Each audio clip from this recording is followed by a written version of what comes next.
কিয়ামতের কঠিন ময়দান যখন শুরু হয়ে যাবে, হাসরের মাঠ কায়েম হবে। আমরা জানি হাসরের মাঠ হবে একটা বিশাল হাসরের ময়দান, নিচ হবে তামাম, উপরে সূর্য।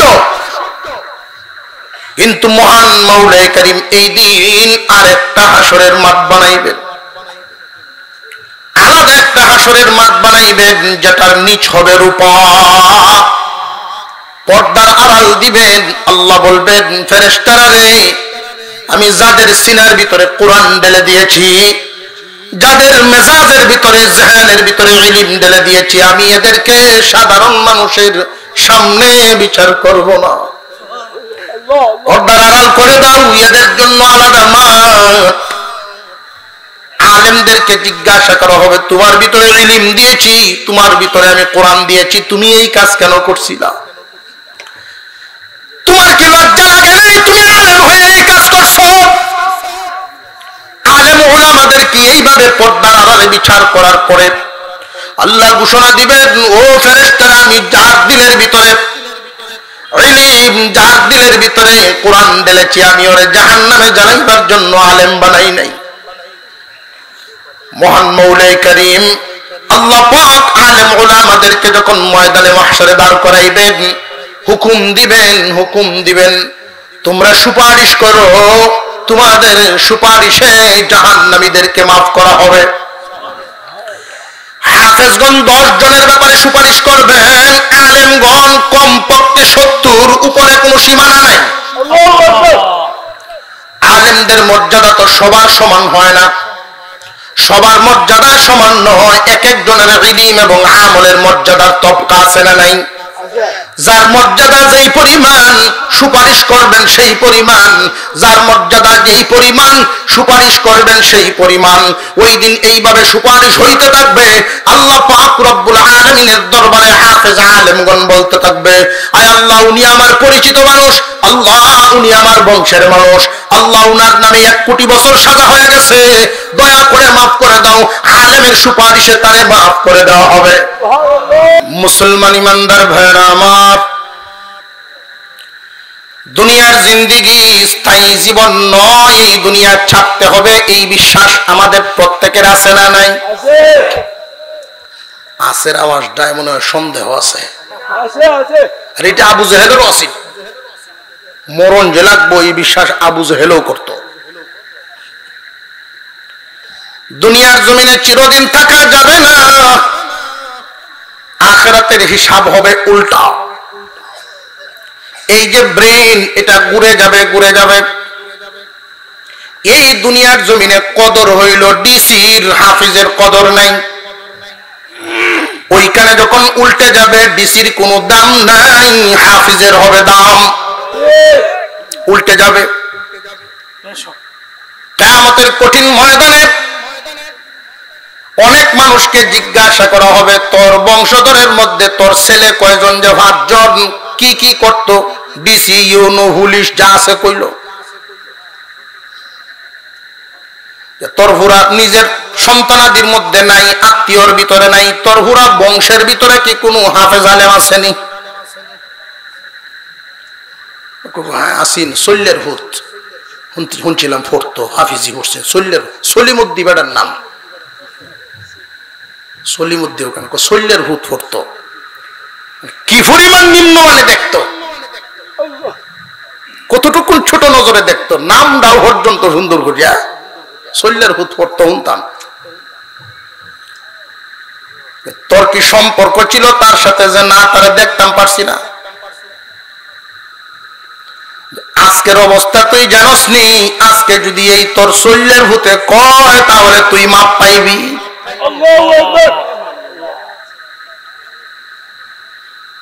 দুনিয়ার জমিনে যাদেরকে জেনারেল শিক্ষায় শিক্ষিত করে আপনারা দুনিয়ার জমিনে দুনিয়াদার বানাইলেন, এদের বাহাদুরি দুনিয়া পর্যন্তই সীমাবদ্ধ।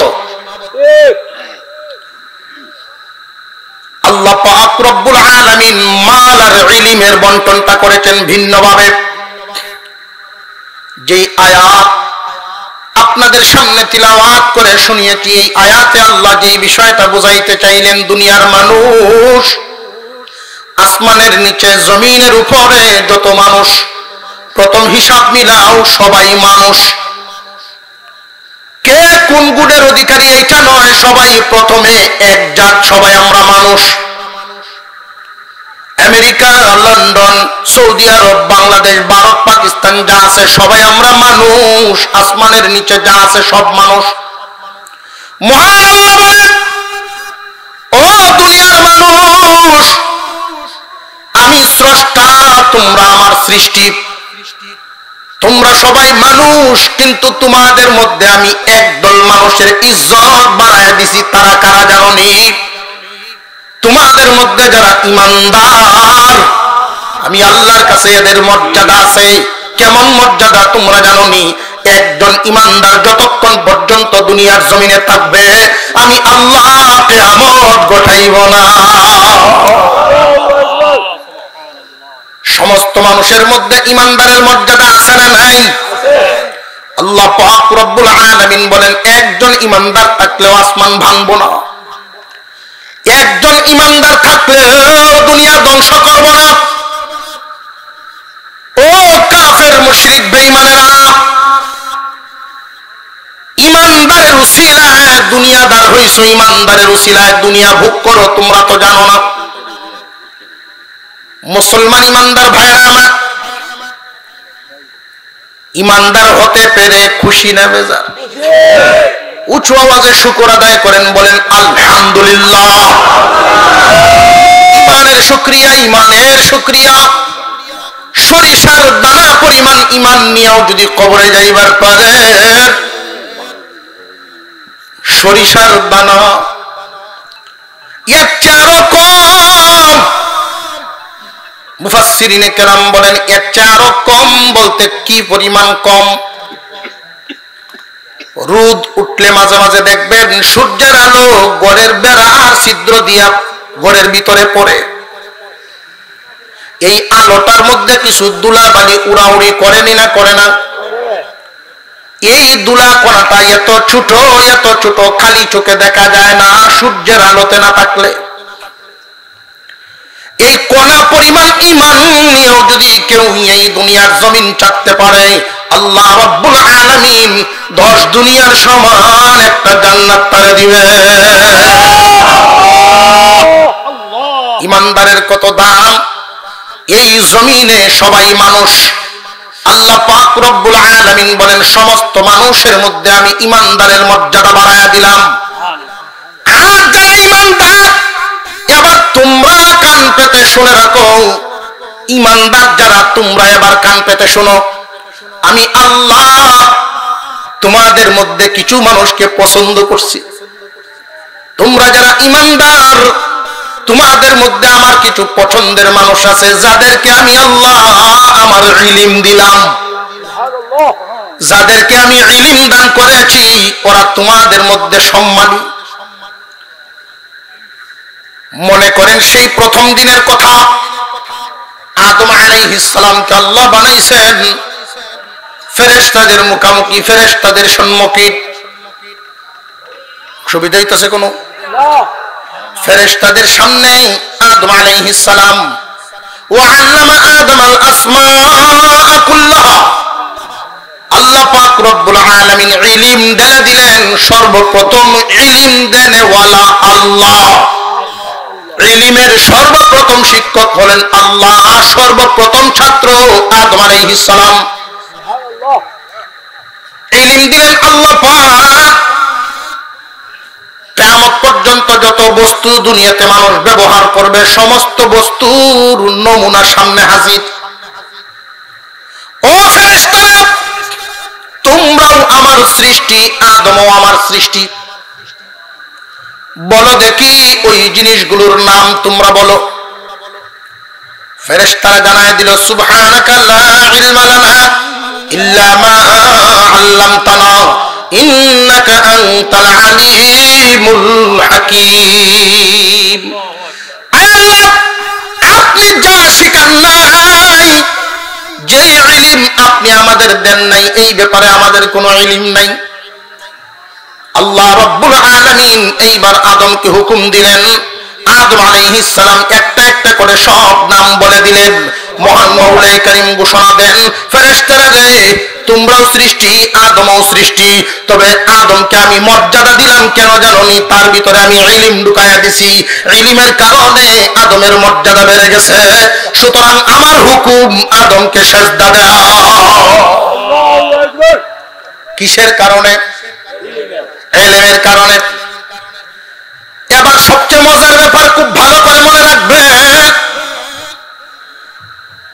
আল্লাহর এই হুকুমটা ফেরেশতারা আমল করতে গিয়া, পালন করতে গিয়ে করে ফেলছে, আর আরেকজন করে নাই। যে করে নাই সে ইবলিস, লানত হয়ে গেল, কিয়ামত পর্যন্ত অভিশপ্ত। ইলমওয়ালাকে মর্যাদা দেওয়ার কারণে না না দেওয়ার কারণে? আরো জোরে কোন। ইলমওয়ালাকে মর্যাদা দেয় নাই, অহংকার করেছে যে আমি তার চাইতে উত্তম। আল্লাহ বুঝায় দিলেন যে তুমি তার চাইতে উত্তম কেমনে? তোমার ভিতরে ইলম দেই নাই, এমন ইলম আদমের ভিতরে দান করেছি আমি। আল্লাহ বুঝিয়া শুনিয়াই হুকুম দিয়েছি, হুকুম পালন করো। হুকুম পালন করে নাই, লানত প্রাপ্ত হয়ে গেছে। পক্ষান্তরে ফেরেশতারা যখন সিজদা দেয়, একজন ফেরেশতা আগে দিয়ে দিয়েছে। ইলমওয়ালাকে মর্যাদা দিতে গিয়া যখন একজনের সিজদা আগে পড়ে গেছে, ওই ফেরেশতার নাম ইসরাফিল আলাইহিস সালাম।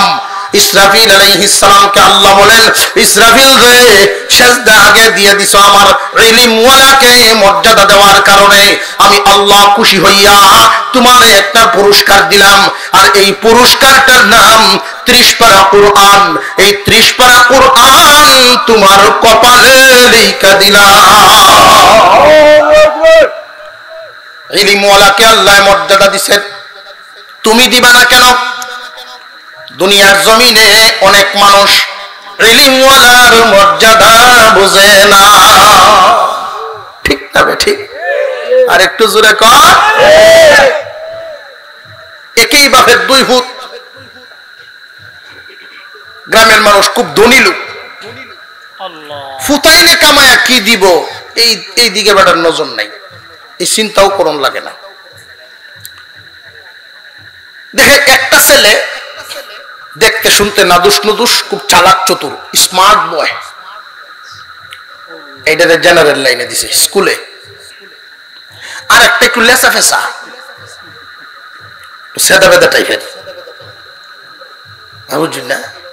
এটার মধ্যে দিলা, আমরা এই দেখতে করি কামড়ি। জেনারেল মাদ্রাসা দিছে, হাফেজ আলেম হইছে। মা বাপের উদ্দেশ্যই তাহে যায় একটু ব্যাক কল চেক করে, যখন আচ্ছা মুন্সিগিরি করিয়ে কোন রকম খাই পড়ে, নিয়তটাই তাহে এরকম। জোরে কর। আর যারা একটু সামাক চতুর, এইটারা স্কুলে দেয়, কারণ জানে যে এই লাইনে ভরাইলে বাটপারি না জানলে কাই থাকতো না। জোরে কর।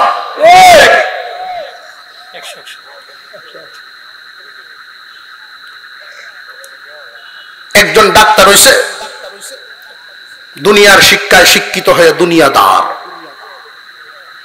আর একজন দিনী লাইনে শিক্ষিত হয়ে দিনদার।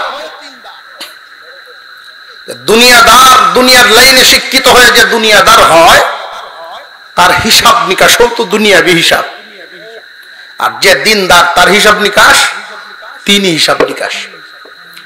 দুইজন ছুটি কাটানোর সময় ঈদের বেলায় বাড়ি তাই। তো যেই বেটা দুনিয়াদার, দুনিয়ার হিসাব নিকাশ মিলাইয়া দেখছে, আব্বা যেই টাকা দান বেছে, দোকান ভাড়া পায় প্রতি মাসে, তো আব্বা আমরা আরো দেওনের কথা। এই বুড়া বেটা বুড়া বেটি টিয়া তো টিয়াতে করে রাখি। আমরা কত দরকার টাকা পয়সা নিয়ে, কত স্বপ্ন, হে বেটার মনে মনে এটা। ট্যাক্সিতে আইয়ে বাড়ি, বাচ্চারা তোর দাদারে গিয়ে ট্যাক্সি ভাড়া দিত। তো বাচ্চারাও গিয়ে যখন কয় বেটাও দেয়া দেয় সাথে সাথে, পয়সার তো অভাব নাই। কিন্তু আফসোসের সাথে সে চিন্তা করে, তারে তো আমি বহু টাকা খরচ করে বড় বানাইলাম, আমার কাছ থেকে নেওয়ার অভ্যাস তার এখনো গেল না। আর হুজুর ছেলে যেটা বাড়িতে এটা বাড়িতে আইলে বাবার কাছ থেকে তো নেই না, মা বাবার লাগে না হাদিয়া লই আই।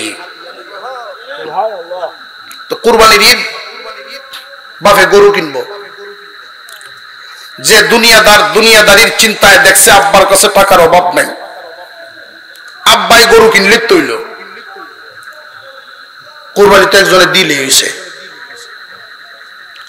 সন্তান যদি মালদার হয় তার উপরেও কুরবানি জরুরি হইতো না? এটা কি হে বুঝে? হ্যাঁ তো বুঝে গুস্তু খাইতে লইছে। চুরি হইলে গরু আন্য কুরবানি দিচ্ছে, গরু সুর। পরের দিন বেওয়ায় জিগায় কি ব্যাপার, গরু কত দেন ছিলাই? আপনি বুঝা তো জানুন না আমি কিতা করি। কই দেখি জানি তো ঠিক আছে, যে গরুটাও জুড়িয়ে লইছ, চোখ লাগছে একটা জিনিস লই আসছি। কত কি লাভটা হইলো? কুরবানির গরু চুরি রেন দিস, লাভ কি হইলো? চুরি উঠছি গুণ হয়েছে, কুরবানি দিছে সব হয়েছে সমান সমান। আমি ফাঁকা বস্তু রাখাইলাম। দুনিয়াদারের হিসাব। আর ইমাম সাহেব যে বেটা, তার ইনকাম অনুযায়ী বাপের কাছে আয়া কয় আব্বা কুরবানি একটা ইবাদত, শরীয়তের হুকুম, আপনি পারবেন, কিন্তু দয়া করে যদি আপনার এই কুরবানির সাথে আমার পয়সা কিছু শামিল করে লাইতেন, আমার শরিক রেখে লাইতেন। বাপ খুশি হইয়া ছেলেরে শরিক রাখছে। রাত্রে বুড়ির সাথে আলাপ করে দুইটারে দুই লাইনে পড়াইয়া ফলাফল দুই রকম, ফলাফল দুই রকম। ছুটি টুটি কাটাইয়া বাড়ির থেকে বিদায় হইয়া মুরব্বী কয় আমার একটু কাপড় চোপড় বাসটাস করে দেও, ব্যাগটা গুছাইয়া আমি শহরে যাইতাম। কেন?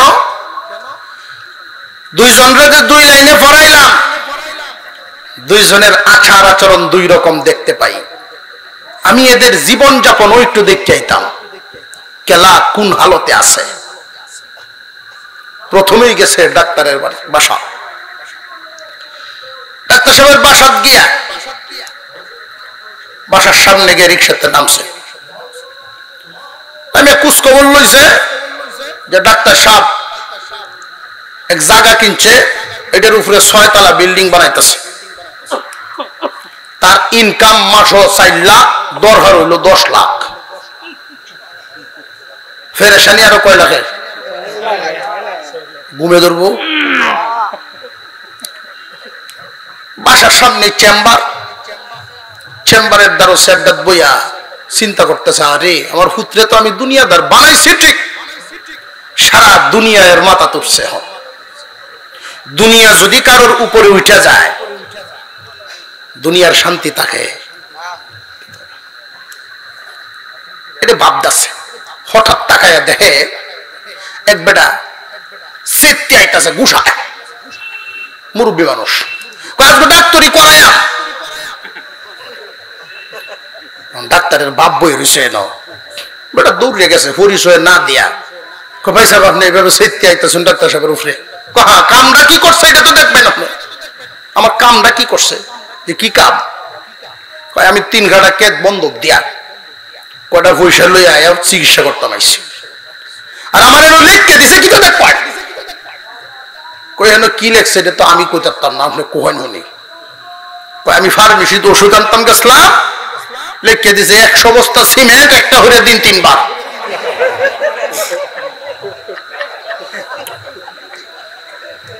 তখন বাপে বুঝছে ভাই সাহেব এই ডাক্তার সাহেব বিল্ডিং করতেছে, আপনারা যে সময় দেখে মিস্ত্রির ফোন দিছে সিমেন্ট লাগবে, এটা এনে লিখেছে। দুনিয়া কি উড়াটা উঠছে, বাসা তার ঢুকছে না। তুই তার তোর দুনিয়া লইয়া আমি গেলাম। মুন্সি বেটা কোন অবস্থায় আছে গিয়ে দেখি, ইমাম সাহেবের বাস একবারে মসজিদের সামনে গিয়ে নামছে। বাবারে দেখাই দৌড়ায়া ইমাম সাহেব মসজিদ থেকে বাইরেছে। বাপ খুব ভালো করে জেনে রাখবেন, দিনদার মানুষ আদবওয়ালা হয় আর দুনিয়াদার মানুষ বেয়াদব হয়। দিনদার মানুষ দৌড়ায় মসজিদ থেকে বের হইছেন, আব্বা এসে বাবার ব্যাগটা যখন নিতে চাইছে, তিনজন মুসল্লি গিয়া ব্যাগটা ধরছে। হুজুর আমরা তো দিন। ইমাম সাহেবের বাপ মুসল্লিদের কাছে সম্মান আছে না নাই? যেই মাত্র মসজিদে ঢুকবেন, ইমাম সাহেব নিজে বাবার জুতা দিয়ে এইভাবে ভাঁজ করে একবারে বুকের সাথে মিশাইয়া ফেলছে। এই দৃশ্যটা দেখায় হাজী সাহেবের চোখ দিয়া গড় গড় করে পানি পড়া শুরু হয়ে গেছে। কোথায় কি দিলাম আর কই কি পাইলাম। 10 ভাগের 1 ভাগ পয়সাও ওর তলে আমি খরচ করি নাই, যেই পরিমাণ তার তলে দিছি।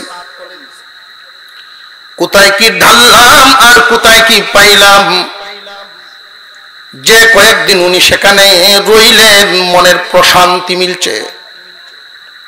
এই হলো দিন আর দুনিয়ার তফাৎ। সন্তানকে আমরা দিনদার বানাতে পারবো, দুনিয়াদারও বানাতে পারবো। সন্তানকে সম্মানী করাই আমাদের লক্ষ্য। দুনিয়াদার বানাইবেন, সম্মানী হবে অস্থায়ী সম্মানী। আর দিনদার বানাইবেন, সুশিক্ষিত বানাবেন, স্থায়ী সম্মানী। কেমন স্থায়ী? শুধু দুনিয়াতে নয়, শুধু দুনিয়াতে নয়, আখিরাতেও সম্মানী। কিয়ামতের কঠিন ময়দানে দুনিয়ার হিসাব নিকাশ পুরা উল্টে যাবে। দুনিয়াতে যারা বর্তমান দামি দামি বলে, ওদের কোনো দাম থাকবে না। দুনিয়ার জমিনে আমরা যাদেরকে দাম দেই না, সত্যিকারে ওরাই দামি হবে। قال النبي صلى الله عليه وسلم يشفع يوم القيامة 3: الأنبياء ثم العلماء ثم الشهداء। 3 দল মানুষ কিয়ামতের দিন সুপারিশ করবে। 1 নাম্বার নবীগণ, যার যার উম্মতকে সুপারিশ করতে থাকবেন। 2 নম্বরে আলেমগণ, 3 নম্বরে শহীদগণ। মুফাসসিরিনে কেরাম ব্যাখ্যা করেছেন, মুহাদ্দিসিনে কেরাম ব্যাখ্যা করেছেন এই হাদিসের। 1 নম্বরে নবীগণ, 2 নম্বরে আলেমগণ, 3 নম্বরে শহীদগণ। হিসাব অনুযায়ী, যুক্তি অনুযায়ী নবীগণের পরে শহীদগণ আসার কথা। যে নাকি নিজের জীবনটাই দিয়ে দিল, ওই লোকটার সিরিয়াল আসার কথা। আল্লাহর পয়গম্বর ওই শহীদের মর্যাদা আগে না এনে আলেমের মর্যাদা কেন আনলেন? দুনিয়ার মুসলমান ইমানদার মুহাদ্দিসিন ওয়াল মুফাসসিরিন ব্যাখ্যা করেছেন, দুনিয়ার মানুষ জানিয়ে রাখো, একজন মানুষ শহীদ হয়ে, আল্লাহর জন্য শহীদ হয়ে নিজের জীবনটা দিয়ে সে জান্নাতি হয়ে গেল। কিন্তু একজন আলেম শুধু একা জান্নাতি হয় না। একজন আলেম সারাটা জিন্দেগি তার কলমটা মানুষের জাহান্নাম থেকে মুক্তির জন্য কাটায়। একজন আলেম তার জবানটা সারাটা জিন্দেগি ভর মানুষদেরকে জান্নাতের দিকে ডাকায় কাটায় দেয়। একজন উস্তাদ সারা জীবন ভর পড়ানোর মাধ্যমে কাটায় দেয়, অসংখ্য অগণিত মানুষকে জাহান্নাম থেকে জান্নাতি বানায় দেয়। কিয়ামতের কঠিন ময়দান যখন শুরু হয়ে যাবে, হাসরের মাঠ কায়েম হবে। আমরা জানি হাসরের মাঠ হবে একটা বিশাল হাসরের ময়দান। নিচ হবে তামাম, উপরে সূর্য। কিন্তু মহান মাওলায়ে কারীম এই দিন আরেকটা হাসরের মাঠ বানাইবেন, আলাদা একটা হাসরের মাঠ বানাইবেন, যেটার নিচ হবে রূপা। পর্দার আড়াল দিবেন। আল্লাহ বলবেন, ফেরেশতারা রে, আমি যাদের সিনার ভিতরে কোরআন ঢেলে দিয়েছি, যাদের মেজাজের ভিতরে, জেহেনের ভিতরে ইলম ঢেলে দিয়েছি, আমি এদেরকে সাধারণ মানুষের সামনে বিচার করব না। পর্দার আড়াল করে দাও, এদের জন্য আলাদা মাঠ, আলেমদেরকে জিজ্ঞাসা করা হবে, তোমার ভিতরে ইলম দিয়েছি, তোমার ভিতরে আমি কোরআন দিয়েছি, তুমি এই কাজ কেন করছিলা? তোমার কি লজ্জা লাগে নাই? তুমি আলেম হয়ে এই কাজ করছো? আলেম ওলামাদেরকে এইভাবে পর্দার আড়ালে বিচার করার পরে আল্লাহ ঘোষণা দিবেন, ও ফেরেশতারা, আমি যার দিলের ভিতরে ইলম, যার দিলের ভিতরে কোরআন ঢেলেছি, আমি ওরে জাহান্নামে জ্বালাইবার জন্য আলেম বানাই নাই। মহান মৌলাই করিম আল্লাহ পাক আলেম ওলামাদেরকে যখন ময়দানে মাহশরে দাঁড় করাইবেন, হুকুম দিবেন, তোমরা সুপারিশ করো, তোমাদের সুপারিশে জাহান্নামীদেরকে মাফ করা হবে। হাফেজগণ 10 জনের ব্যাপারে সুপারিশ করবেন, আলেমগণ কমপক্ষে 70, উপরে কোনো সীমানা নাই। আলেমদের মর্যাদা তো সবার সমান হয় না, সবার মর্যাদা সমান নয়। এক একজনের ইলম এবং আমলের মর্যাদার তফাৎ আছে না নাই? যার মর্যাদা যেই পরিমাণ সুপারিশ করবেন সেই পরিমাণ, যার মর্যাদা যেই পরিমাণ সুপারিশ করবেন সেই পরিমাণ। ওই দিন এইভাবে সুপারিশ হইতে থাকবে। আল্লাহ পাক রব্বুল আলামিনের দরবারে হাফেজ আলেমগণ বলতে থাকবে, আয় আল্লাহ, উনি আমার পরিচিত মানুষ, আল্লাহ উনি আমার বংশের মানুষ, আল্লাহ উনার নামে 1 কোটি বছর সাজা হয়ে গেছে, দয়া করে মাফ করে দাও। আলেমের সুপারিশে তারে মাফ করে দেওয়া হবে। এই জন্য আল্লাহর পয়গম্বর বর্ণনা করেন, আলান নবী সাল্লাল্লাহু আলাইহি ওয়াসাল্লাম, কুন আলিমান আও মুতাআল্লিমান আও মুঈনান আও মুহিব্বান ওয়ালা তাকুন খামিসান ফাতুহলিক। আল্লাহর পয়গম্বর বলেন, আমার উম্মত, তোমাদেরকে আমি নির্দেশ দিয়া যাই, দুনিয়ার সম্পদ আর ইলমের মধ্যে বেশ কমটা তোমরা যাই না রাখবা। দুনিয়ার সম্পদ আল্লাহ দিয়েছেন, নাফরমানদেরকে বেশি দুনিয়ার সম্পদ দিয়েছেন, আল্লাহর অপছন্দের মানুষদেরকে দিয়েছেন। কারণ সম্পদশালী হইছে, নমরুদ সম্পদশালী হইছে, ফেরাউন সম্পদশালী হইছে। তাদের অনুসারী দুনিয়ার জমিনে আল্লাহর অপছন্দের বান্দারাই বেশি সম্পদশালী হইয়া থাকে। আর আল্লাহর পছন্দের বান্দাদেরকে আল্লাহ ইলম দান করেন। ইলমের মুহাব্বত, ইলম ওয়ালার দল। এই জন্য আলী রাদিয়াল্লাহু তাআলা আনহু বলতেন, রাদিনা কিসমাতাল জাব্বারি ফিনা লানা ইলমু ওয়া লিআদাই মালুন ফাইন্নাল মালা ইয়াফনা আন করিব ওয়া ইন্নাল ইলমা ইয়াবকা লা ইয়াজাল। হযরত আলী বলতেন, আল্লাহর এই বন্টন খুব খুশি হয়েছি, আল্লাহর বন্টনে আমরা বড় খুশি। আল্লাহ বন্টন করেছেন, আল্লাহর শত্রুদেরকে দুনিয়ার মাল দিয়েছেন, আর আল্লাহর বন্ধু, আল্লাহর মহব্বতের বান্দা আমাদেরকে ইলম দান করেছেন। সম্পদ ধ্বংস হয়ে যাবে, ইলম ধ্বংস হবে না। এই ইলম কিয়ামতের দিন কঠিন ময়দানে উপকারে আসবে। এই জন্য নবীজি বলেন, ইলমের সাথে সম্পর্ক কেমনে করবা? কুন আলিমান, হয়তো তোমরা আলেম হইয়া যাও, আও মুতাআল্লিমান, নইলে আলেমের ছাত্র হও। একজন আলেম হইলে মর্যাদা আছে। আলেম রাস্তা দিয়ে যখন হাঁটে, গর্তের পিপিলিকা সমুদ্রের মাছ পর্যন্ত আলেমের মাগফিরাতের জন্য দোয়া করে। কারণ পিপিলিকায় জানে আলেমগণ যতদিন জিন্দা আছেন, ইলমের খেদমত হবে, তালিম হবে, ইসলামের খেদমত ততদিন হবে। আর ইসলাম যতদিন থাকবে, আসমান জমিন ততদিন থাকবে। আসমান জমিন থাকলে আমি পিঁপড়াও বাঁচবো। আর যদি এই আলেমগণ না বাঁচে, ইসলাম থাকবে না, আসমান জমিন থাকবে না, আমি পিপিলিকাও থাকবো না। আলেম ওলামাদের মর্যাদা পিঁপড়ায় বুঝে, কিন্তু 4 হাত বিশিষ্ট একদল মানুষ বুঝে না। একদল মানুষে আলেম ওলামাদের বিরোধিতা করে, এমন আছে না নাই? অনেক মানুষ আলেমদের মহব্বত করে। এখানে যারা আছে আলেমদেরকে মহব্বত করেন বিধায় এখানে আসছে। আলেম ওলামা, কোরআন হাদিসের মহব্বত দিলের ভিতরে আছে। এই কারণেই আল্লাহ পাক রব্বুল আলামিন এখানে আনছেন। যদি আলেমদের মহব্বত না থাকতো এইখানে আসতেন না। আলেমদের মহব্বত চিরদিন দিলের ভিতরে লালন করবে, এর দ্বারা যেই ফায়দা হাসিল হবে, ছোট থেকে ছোট ফায়দাটা হলো ঈমানের সাথে মৌত হবে। আলেমদের মহব্বত, কুরআন সুন্নাহর মহব্বত দিলের ভিতরে যদি লালন হয়, নামাজ পড়তে পারে না লোকটা, নামাজ পড়ে না কিন্তু ঈমান নিয়ে মরবো শুধু এই মহব্বতের খাতিরে। নামাজ না পড়ার কারণে সাজা ভুগবো, আলেমদের কথা মানে নাই এজন্য সাজা ভুগবো, কিন্তু মহব্বত রাখার কারণে ঈমানের সাথে মৃত্যুবরণ হইব।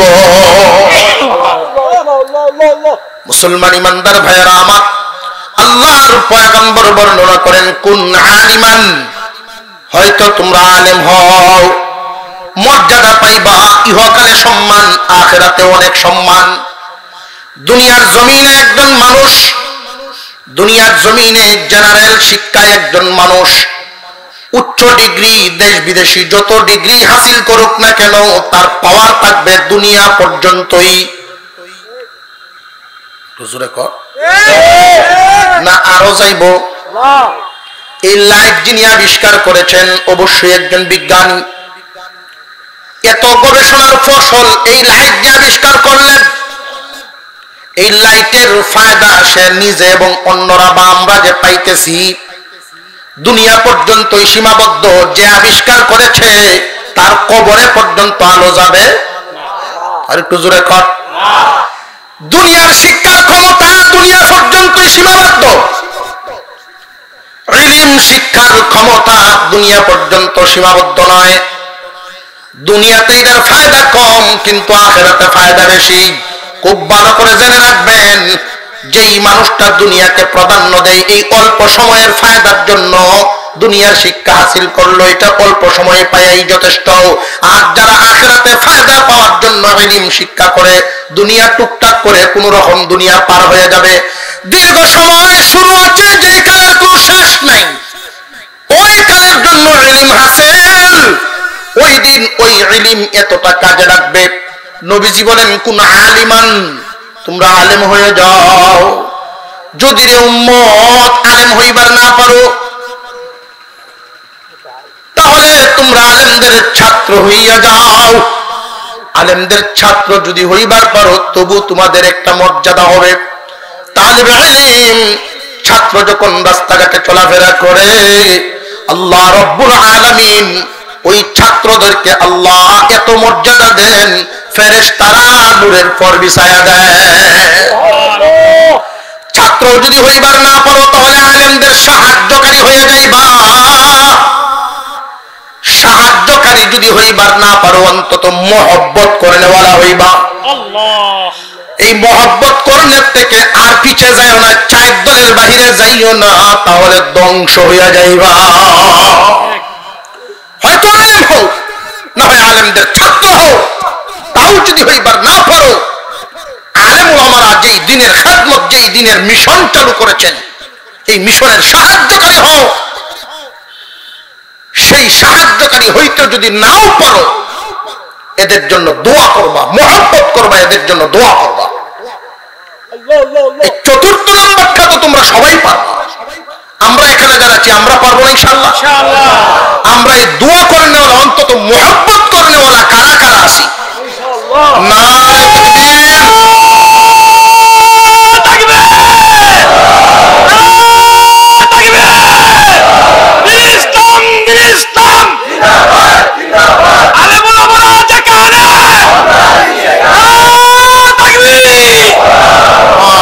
মাশাআল্লাহ, আলহামদুলিল্লাহ। আজকের মাহফিল আল্লাহ কবুল করেন, বলুন আমিন। আরো জোরে বলেন আমিন। জীবন ভর আলেমদেরকে মহব্বত করবেন, মাদ্রাসাগুলোকে মহব্বত করবেন।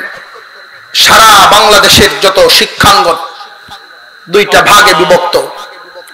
আমাদের ট্যাক্সে সরকার সরকারি প্রতিষ্ঠানগুলো চালায়, তো আমাদের ট্যাক্সেই, মুসলমানদের ট্যাক্সে, যেটা মুসলমানদের সবচেয়ে বেশি জরুরি, সেই ক্ষেত্রটার দিকে কোনো নজর নেই।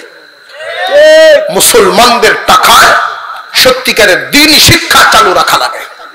আমি আপনাদের কাছে কিছু আরজি পেশ করব। যারা যারা তৌফিক কুলায় তো দিবেন, বাকিরা বসে বসে দোয়া করবেন। অন্তত কেউ উঠবেন না, যদি উঠেন